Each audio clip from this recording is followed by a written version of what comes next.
नमस्कार मित्रांनो, उद्योग मराठी माणसाचा या माझ्या नवीन यूट्यूब चॅनलवर तुमचं स्वागत।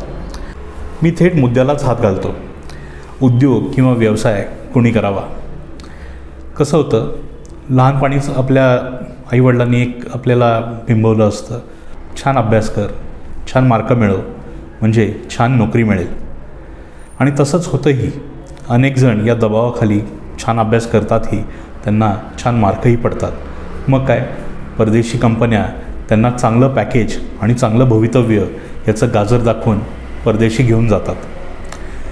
मुळात नोकरी की व्यवसाय हाही एक महत्त्वाचा प्रश्न आहे, त्यावर चर्चा नंतर कधीतरी। परत मुद्द्यावर येऊया। तर व्यवसाय करायचा कोणी? तुम्ही जर मोठ्या शहरांमध्ये राहता तर तुम्ही आपल्या अवतीभोवती ही गोष्ट पाहिली असेल। अनेक तरुण गाव सोडून इथे स्पर्धा परीक्षा देण्यासाठी येतात। आपलं हक्काचं गाव, आपलं हक्काचं घर, आपले घरचे या सगळ्या गोष्टी सोडून ते इथे एका छोट्याशा रूममध्ये भाड्याने राहतात आणि या स्पर्धा परीक्षेसाठी तयारी करतात। बरं, स्पर्धा परीक्षेसाठी तेवढा वेळही द्यावा लागतो। तेवढा वेळ देऊन जी लोक पास होतात त्यांचं भाग्य उजळतं, पण जे पास होत नाही त्यांचं काय? त्यांच्या पदरी पडतं नैराश्य। आणि याच नैराश्याला घेऊन काही जण तर नको नको त्या गोष्टी करतात। आपल्या आईवडिलांना हेच हवं होतं का? असो, तर शिक्षणाचं जर आपण बोलतो आहे तर अनेक मराठी तरुण यांचं शिक्षणाकडे जास्त लक्ष नसतं। ही लोकं चांगलं शिक्षण घेऊ शकत नाहीत। मग जर चांगलं शिक्षण नाही मिळालं तर चांगल्या पगाराची नोकरी नाही मिळत। पण नोकरी नाही मिळाली, पगार नाही मिळाला तर मग काय करायचं? कमवायचं कसं? मी म्हणेन, जी धडपड तुम्ही एका छोट्या पगाराच्या नोकरीसाठी करताय, तीच धडपड जर तुम्ही एका छोट्याशा व्यवसायासाठी केली तर काय हरकत आहे? यावर तुम्ही कधी विचार केला आहे का? आता तुम्ही म्हणाल, व्यवसाय का करावा?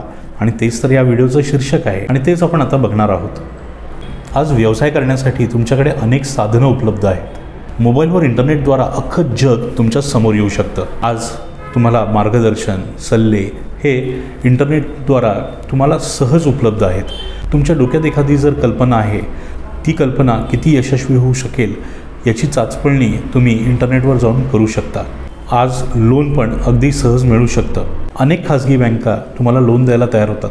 त्याचा इंटरेस्ट रेट थोडा जास्त असेल, पण तुम्हाला लोन हे उपलब्ध होऊ शकतं। जर बँकेकडनं तुम्हाला लोन घ्यायचं नसेल तर अनेक फायनान्स कंपन्याही तुम्हाला फायनान्स द्यायला तयार आहेत। त्याचबरोबर जर तुमच्याकडे थोडं सोनं असेल, ते सोनं गहाण ठेवून ही तुम्ही पैसे घेऊ शकता आणि तुमच्या व्यवसायातनं जसे पैसे मिळतील ते पैसे परत करून तुम्ही ते सोनंही नंतर सोडू शकता। तर सांगण्याचा मुद्दा असा की आज भांडवल उभं करण्यासाठी तुम्हाला सोयी आहेत।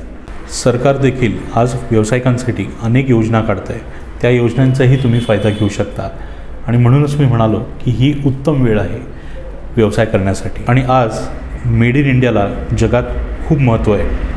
त्याचबरोबर मेड इन इंडिया या ज्या वस्तू आहेत त्याला जगात मागणीही भरपूर आहे। छोटी मोठी नोकरी करण्यापेक्षा एक छोटासा व्यवसाय करण्याबद्दल गांभीर्याने विचार करा, कारण का ही वेळ एकदम मोकेची आहे। व्यवसाय करण्याबद्दल मार्गदर्शन हवं असेल तर हा चॅनल पाहत राहा। या चॅनलवर तुमच्या अनेक प्रश्नांची उत्तरं तुम्हाला मिळतील। शेवटी व्यवसाय करायचा का नाही हा तुमचा निर्णय असेल। आम्ही फक्त तू लढ, आम्ही आहोत तुझ्या पाठीशी एवढंच बोलू शकतो आणि हेच आज फार महत्त्वाचं आहे, नाही का? चला, हा व्हिडिओ आवडला असेल तर लाईक करा, आपल्या मित्रपरिवाराबरोबर शेअर करा आणि हो, एखादा तुमच्या मित्राच्या डोक्यात व्यवसाय करायचा आहे का नाही हा प्रश्न असेल, त्याला हा चॅनल नक्की सबस्क्राईब करायला सांगा। चला, भेटूयात अशाच एका छानशा व्हिडिओमध्ये।